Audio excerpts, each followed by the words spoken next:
What up? This Mongo. This is gonna be a quick video, hopefully. I'm just gonna get a lot of stuff off my chest, man, because I'm seeing a lot of people overreacting about this Shinsuke Nakamura losing to Braun Strowman thing on Smackdown. So for those, it's not possible for you to listen to this video and not know. But for somebody who might be not in the know, Shinsuke Nakamura was the Intercontinental Champion for almost 200 days, and then he lost the title to Braun Strowman on SmackDown. So now everybody got their Mark glasses on, and they're complaining that Shinsuke Nakamura is ruined, his career is ruined, WWE doesn't know what to do with him, blah, blah, blah, blah, blah. Everything, all the usual stuff that they say about everybody. You know, they'll probably say about Tracy Smothers in the 90s. They probably talked about the dirty white boy. Oh, God, Vince didn't know what to do with the dirty white boy. Look, let's just talk about this honestly, respectfully, and honestly. Honestly speaking, Shinsuke Nakamura did not come to the United States to wrestle the same style he was wrestling in New Japan. If he was going to wrestle in New Japan style, he just would have stayed in New Japan. He came to the United States, one, probably to challenge himself to do something different. Two, to take it easier on his body, even though it's more matches per year, it's less, physical bumps. He doesn't want to get dropped on his fucking head. Guy's like 36 now. He's been in the WWE for 4 years, so he came in when he's about 32.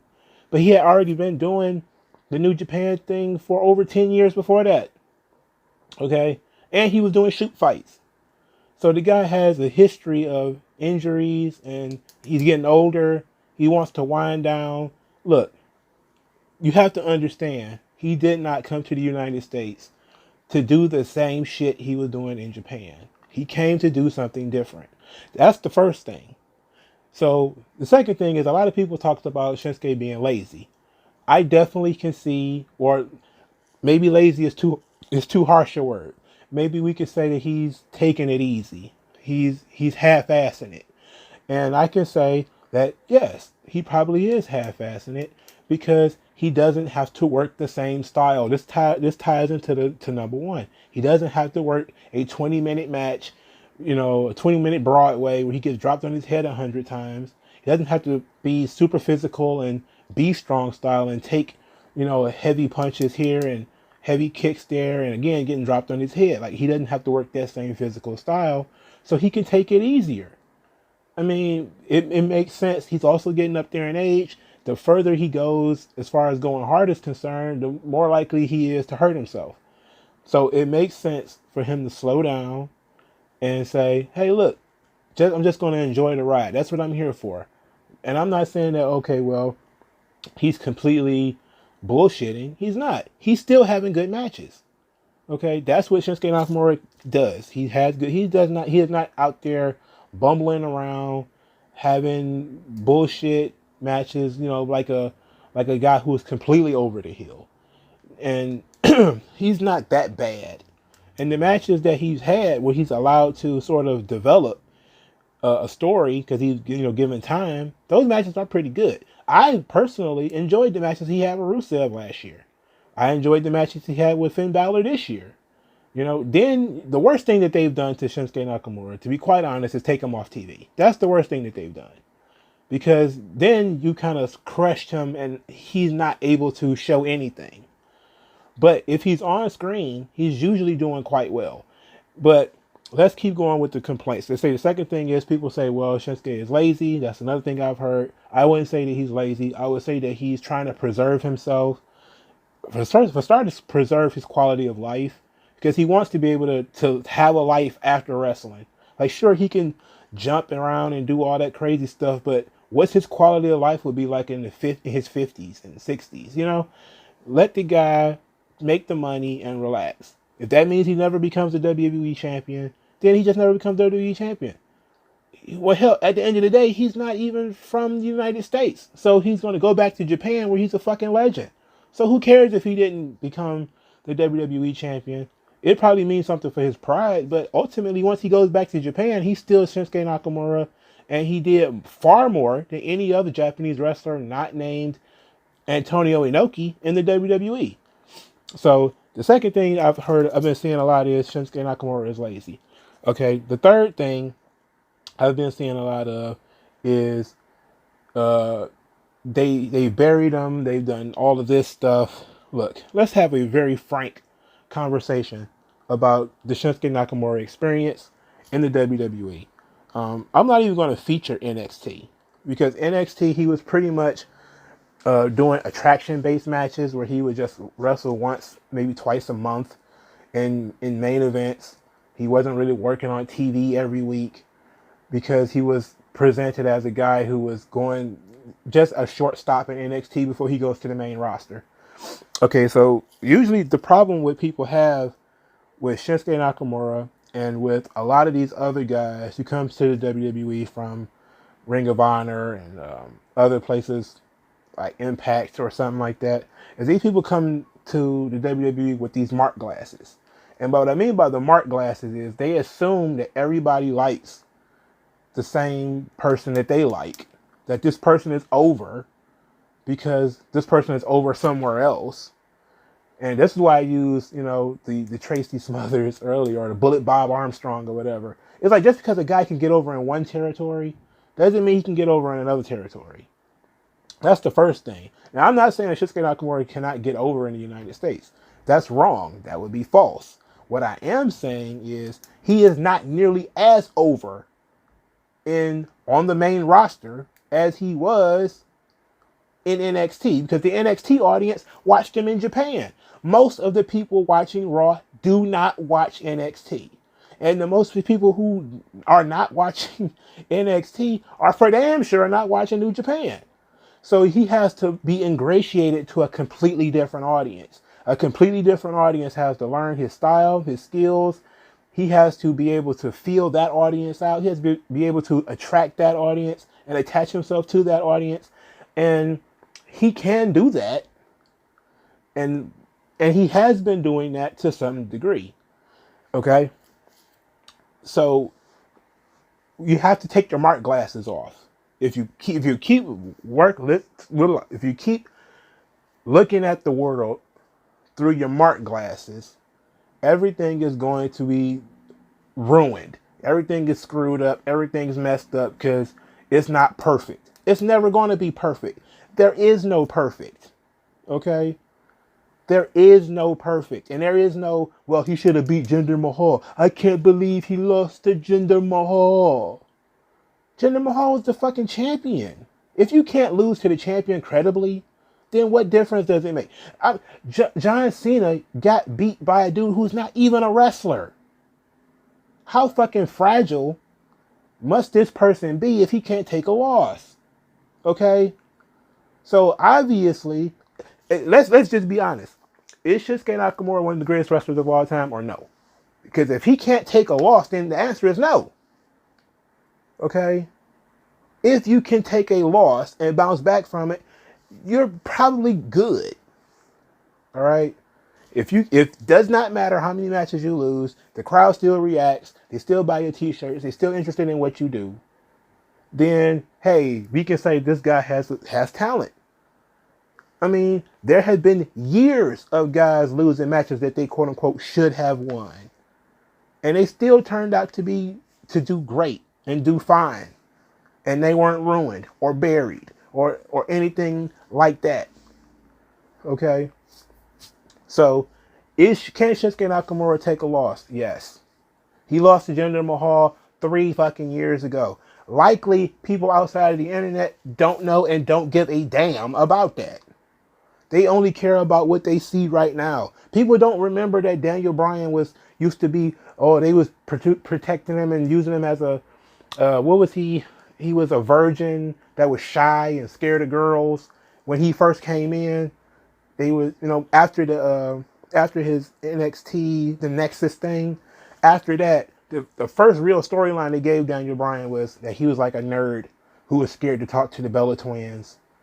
And then he was kind of like the overachiever who kind of got the beautiful Bellas to really like him. Everybody forgot about that shit. Okay, that was in like 2009. 3 years later, he was the champion. Who the fuck cared? Nobody gave a shit. Raw and Smackdown are on TV 52 weeks a year. People do not remember what happens every single fucking week. They just don't. There's too many matches for people to remember. The average person does not remember rando fucking matches. You want to know how I can figure that people don't remember rando fucking matches? Because Shinsuke Nakamura pinned John Cena. Clean. He also pinned Randy Orton. Clean. He also won the Royal Rumble. But when people have these conversations about Shinsuke Nakamura, they always leave that part out. They always leave out the part where he was pushed straight out of the gate. Just like they leave out the part about Finn Balor being pushed straight out of the gate. Right? Just like they leave out the fact that Kevin Owens was pushed straight out of the gate. Right? These three guys who were supposedly ruined, Kevin Owens beat John Cena in his very first match. Finn Balor beat Roman Reigns within his very first month and won the title within being on the roster in 3 months. Okay? But it didn't stay that way. It never fucking does. No one stays on top forever. People get pushed and then they get de-pushed. Okay? But it doesn't happen to Cena. You're not a Cena level talent. You're not drawing on the level of John Cena. Why would you expect a John Cena push? That doesn't make any sense. Okay? But he hasn't gotten a chance. He doesn't have a chance. Like, what does that even mean? What does that mean? Okay? The worst thing that the WWE has done to Shinsuke Nakamura, other than turn him heel, which I didn't particularly care for the heel turn, but is keep him off TV. When he was the United States champion, he pretty much disappeared. That was the worst thing that they could have done. And they did it again. No, they didn't really do that with the Intercontinental Championship. He was still visible. He was still on TV pretty much every week or every other week he was on TV. He wasn't defending the title, but he was on TV. He was visible. People could see him. And the worst thing you could do to a talent is take him off TV. Is not invest any time with him at all. Okay? It's not the worst thing in the world that he's not defending the title every week. Because you don't need a title match every goddamn week. You don't really even need one every 30 days. I mean, boxing doesn't defend. They defend the title twice a year. Okay? MMA, same thing. Gotta defend the title twice a year. Wrestling has conditioned fans to think that title matches are supposed to be an almost constant thing. And it doesn't help that it's inconsistent. Because, you know, they had the 30-day rule and all that stuff. And the 30-day rule pretty much been thrown in the trash because you have other champions like Becky Lynch that go 3 months without defending the title. You know, Asuka, like Kairi Sane, they can go 3 months without defending their titles. But the worst thing that you can do, again, is not invest in the character. And the non-investment would be taking them off TV. Shinsuke Nakamura is fine. Apollo Crews is fucked, okay? Because nobody can pick that Negro out of a lineup because who the fuck knows what he looks like today? I haven't seen the dude in like 3 months, okay? I don't know where he is. I don't even know if he's still on the roster. So you start talking about people who are ruined and who are buried. I do not have any tears for Shinsuke Nakamura, okay? None. He did not get the super push. Now, he didn't get super pushed, but he was treated like a top guy. And he still kind of gets treated like a top guy. They kind of, have him mixed in with the mid-card guys because he kind of have to break out of that pack. It's a different setup than it was in NXT. In NXT is full of fucking rookies. Okay, NXT is full of fucking Caden Carters and Kona Reeveses and those fucking people. How it would be ridiculous for him not to be able to be a bigger star than they are. But is he a bigger star than Randy Orton or Edge or Roman Reigns? No. So why would you position him as if he is? You wait for him to get to that point. And then you push him to the level of a Roman Reigns or a John Cena or whatever. And he may never get there. He may be a journeyman guy who is kind of consistent in the U.S. and Intercontinental Championship scene, which is another thing that a lot of people are missing out on, is that Shinsuke Nakamura has been on the main roster for about 3 years. And in that 3 years, he has spent most of his time either chasing a title or holding one. So he was the United States champion for a lot of 2018. He won the title in like Extreme Rules and didn't lose it until February, January, near the Royal Rumble when he lost it to Rusev. I think he won it back at the Royal Rumble pay-per-view. Okay. And then he won the title, the Intercontinental Championship this year at around Extreme Rules, I think. And he held the title until damn near February. So they give him long runs. He gets a mixture of kind of legendary opponents. Like when he was the U.S. champion, he was wrestling Jeff Hardy and Rey Mysterio. And then he kind of got bogged down with the whole Rusev thing. And him and Rusev had a pretty good feud where it was basically just them two guys over the title. And Rusev won the title from him in this really great match that was on like Christmas Day or something like that. Nakamura had been the champion for like 6 months or some shit before that. Okay? Now, there are the people who say Shinsuke Nakamura is lazy. They can point to he did not have the same quality match that he should have had with guys like Jeff Hardy, with guys like Rey Mysterio, with guys like Finn Balor. He did, and even the matches with AJ Styles were not of the level that they should have been. So it is a little of column A, a little of column B. It is a little of they're not pushing him as they should. But there's also he's not putting forth the effort that he should. There's a little of both. Now, from the interviews that I've seen about Shinsuke Nakamura, he says he's pretty much in for the long haul. He's going to be sticking around. He's not going anywhere. He was overwhelmed by the WrestleMania experience. He admitted that on his own, that he was kind of overwhelmed by WrestleMania. And he wants to get back to that level. But he has to work his way back to that level. And I can appreciate that. Because that's not... Fans, I think, are creating this sense of entitlement within the wrestlers. Where the wrestler begins to believe that they're hot shit. Just because they were big in a small pond. Somewhere on the other side of the world. Everybody's supposed to know who I am. The Revival have that problem right now, where they're guys who think that they're bigger than they really are. It's like, if the Revival leave, they could be gone off TV for 2 weeks and most people would forget that they were gone. Okay? They could get injured. One person could get injured. Hell, I have a difficult time telling which Revival member apart. Okay? And I watch this shit religiously. And I still am not really sure which is which. Okay? But Nakamura stands out. People loved his theme song. They did kind of take the theme song. They jazzed it up. I mean, they changed it because he was a heel. They didn't want people singing the song. Makes sense. And people will get off for that. They say, oh, he changed his theme song. That kind of buried him. Look, if a guy cannot deal with his theme song being changed, okay, and they can always just change it back. Maybe they just wanted him to have a heel theme. Okay, but these things that people are complaining about are really small. The big issue, again, is him not having TV time at all. That's the problem. But he hasn't really had that problem because he's been on most of the Smackdowns that I can think of. But when he was the U.S. champion, he pretty much disappeared. Okay, but he has been visible, and I don't know where this goes for him next, and I don't know if he's going to get that big solo match at WrestleMania again. Probably not. But as long as he stays in the mix. But let's back it up for a minute because I just remembered some things.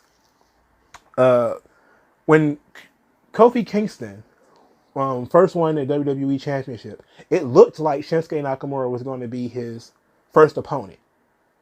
And then something happened. It ended up being Dolph Ziggler. It should have been Shinsuke. It ended up being Dolph Ziggler. Okay. And I think Shinsuke ended up getting the Intercontinental Championship not too long after that. So they was going to push him as sort of Kofi's first opponent. which meant, or obviously he was probably going to lose because Kofi was going to get a nice long run. But it's not like people have forgotten that he was there, okay? They're using him as a sort of, not even as a gatekeeper, but that is sort of the role that he's in. He can't be the top heel, okay? The way that wrestling works is there are top heels and there's top baby faces. Everybody can't be a top heel, despite the fact that fans seem to think so. Everybody can't be a top heel. Everybody can't be the top baby face, okay? In order, when you have to look at these things as a tier, right? If you look at these things honestly, is Shinsuke the top 2 or 3 heel in the on the SmackDown roster? No, he's number 3 at least. Because The Fiend is number 1 with a bullet, and you can't deny that. And number 2 is probably Baron Corbin. So number 3 is up for grabs, and you may even be able to say The Miz is number 3, and Shinsuke is number 4. Okay, that's just being honest. And if you look at the amount of heat that they get, the amount of interest that they draw, you know, the amount of TV time that they generate, Shinsuke gets TV time. He doesn't get as much as The Miz, doesn't get as much as Baron Corbin, and he doesn't get as much investment as far as merchandise and all that stuff and attraction value as The Fiend. Okay, that's just an objective reading of the SmackDown roster. So why would you think that he's the top guy? He can't be the top guy when all these guys are the top guys. Okay? Everybody has their space on the card. He has to work his way up as other people work their way down. The people at the top won't be at the top forever. Right? Because except maybe Roman Reigns. He'd probably be at the top forever. Roman is the top babyface, even if other people are challenging for the title. But outside of Roman Reigns, everybody else is interchangeable as far as where they go on the card. All right? So, if at this point, and which might happen, there's always a chance it could, that, you know, from the body language of the promo following losing the Intercontinental title, Shinsuke looked a little agitated. And then, if you look at the storyline of the match, he kind of lost the title because of Sami Zayn. So maybe, just maybe, that's the story that they go with, and that is going to be Nakamura and Zayn, which is what a lot of people wanted anyway. They just wanted it for the Intercontinental Championship, and maybe it's just a match where Sami's going to turn on him and kick him out of the group, or Shinsuke is going to wise up and leave the group. And maybe that'll increase his stock because SmackDown does need stronger singles baby faces. They don't have strong baby faces outside of Roman Reigns.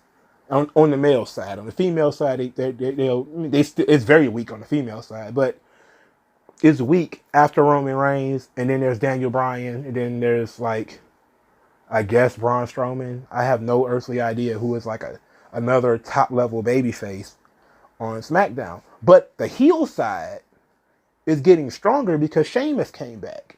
So now you got the Fiend, you got Baron Corbin, you got Shinsuke Nakamura, you got Sheamus, you still got Cesaro like down near the bottom. You got Miz and Morrison because Morrison just came in and he's a heel. So you're heavy on the heel side now. They're bound to move somebody over to the babyface end. And it could be Shinsuke, and that could be better for his career. That doesn't mean that he's going to be the champion. Again, I believe that he will be the champion. It's just going to take longer than people want it to. And I think that people have all of these unrealistic expectations of, because they got the Mark glasses on, that he's going to come in and everybody's going to love him and it's going to be fantastic. And then they nitpick every little thing. Every little thing is a problem. You know, I just remember like when people were talking about, they was calling him the artist. Like, that's one of his hobbies. Just like he's inspired by Michael Jackson, so he does like the Michael Jackson stuff. Like, that's what WWE does. They pick these things that are unique for the person and they incorporate it into the character. Like the King of Strong style, they use that. they use the artist because he's an actual artist and he likes art. I mean, if they, it would be like, okay, are they calling him what's the Johnny Ace? What is the, not the Bodacious Dudes or whatever the fuck, but the Johnny Ace Shane Douglas tag team where they was two surfer guys. If they would have did that to Nakamura, I would be like, okay, well, they turned him into a fucking surfer. It's over, you know. But people overreact to these weekly things and don't look at the big picture. If you look at the big picture, he is not doing that bad. Is he doing is it an A plus? Everything is perfect? No. And nobody's run has ever been A plus perfect. Nobody's. Not a single person. Everybody has done jobs that they shouldn't have, or they lost to stupid matches that they should have won. Doesn't matter. If you got real talent, it doesn't matter. It does not matter. Okay? So, like, share, and subscribe. I'm really, look, I am a Shinsuke Nakamura fan. I am not going to cry for him. I think he's doing a good job. He's not doing the best job ever. They're not doing the best job ever. But the story is not over. Okay? He's not leaving. At least from what I've seen, he's not leaving. He's not gone. He lost his title that he could either regain next week because, like I said, Giants with the Intercontinental Championship, probably not a good thing. So, hell, they could change their mind on Braun Strowman being the Intercontinental Champion tonight, and they could schedule him to lose it Friday. We don't know. I have no earthly idea what they plan to do. But what I am saying is that if he continues putting forth effort and saying that he wants more, he wants to do more, he wants to be a bigger part of the company, which he has said repeatedly on Twitter and through interviews, that while WrestleMania was overwhelming for him, he wants to do more. He liked it. He want to do more. He want to be a bigger part. He may get that chance. And I don't see why he wouldn't. You know, anything can happen. But people have to stop this knee-jerk reaction every time a guy loses. And then they want to make their videos or tweet about how every day. I wish it was 10 years ago when he was in New Japan. Like, I bet he was too. He probably had fewer bumps on his body at the time. You know, I bet you wish he was 23 again. You know, but he's not. He has to live in the world that exists. You know? So, like, share, and subscribe. Stop crying for Shinsuke, please. Stop crying for anybody. Just stop it. Let the shit play out. We don't know what's going to happen in the future. Let it happen. It's okay to analyze individual situations, but don't let it upset you. Don't get upset. Make sure that you are paying close attention to everything. And there are some things that people can't come back from, but losses for a top level guy, getting beat is not a problem. And getting beat by anybody is not a problem. The Rock got pinned by the Hurricane. Just remember that. The Rock got pinned by the Hurricane. Okay? Kurt Angle got choked out by Taz. Alright? Nobody gives a shit. If you're really talented, nobody's going to hold that shit against you. It's wrestling. Who cares? It does not matter that, because hey, guess who else lost to Jinder Mahal? Randy Orton. Is Randy Orton's career ruined? Oh, you might say, well, it was the context. Oh, he was on a roll and they yanked it from up underneath him. He was on a roll. Yeah, maybe. And I said that loss didn't matter as much as him not winning the title at WrestleMania, which was not a big deal until he turned heel. The heel turn probably fucked everything up. But he's still been doing quite well. WWE is a tumultuous water. It's not Ring of Honor. It's not Impact. You're not going to come in and get pushed as a top guy immediately and stay on the top forever to the point where everybody is absolutely bored.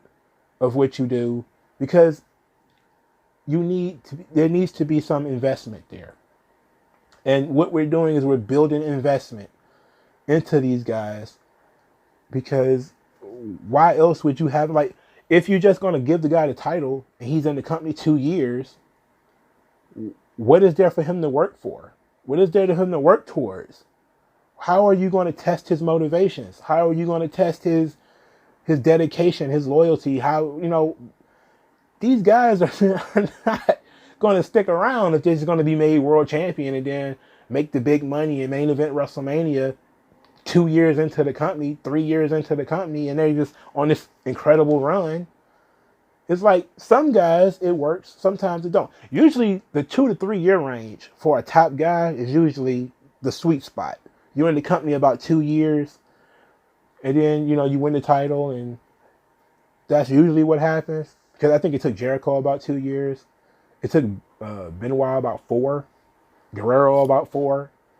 So, it took Steve Austin 2 years. He came in as the ringmaster, which was a completely nondescript character. He didn't win the title until 1998. So it took him about 3 years. Gotta have patience. And in that time, Steve Austin did a ton of fucking jobs. And a lot of those jobs to people like Savio Vega, who he shouldn't have had lost any matches to, because Savio wasn't going anywhere. So, calm your tits. Relax. Stop crying for Shinsuke Nakamura.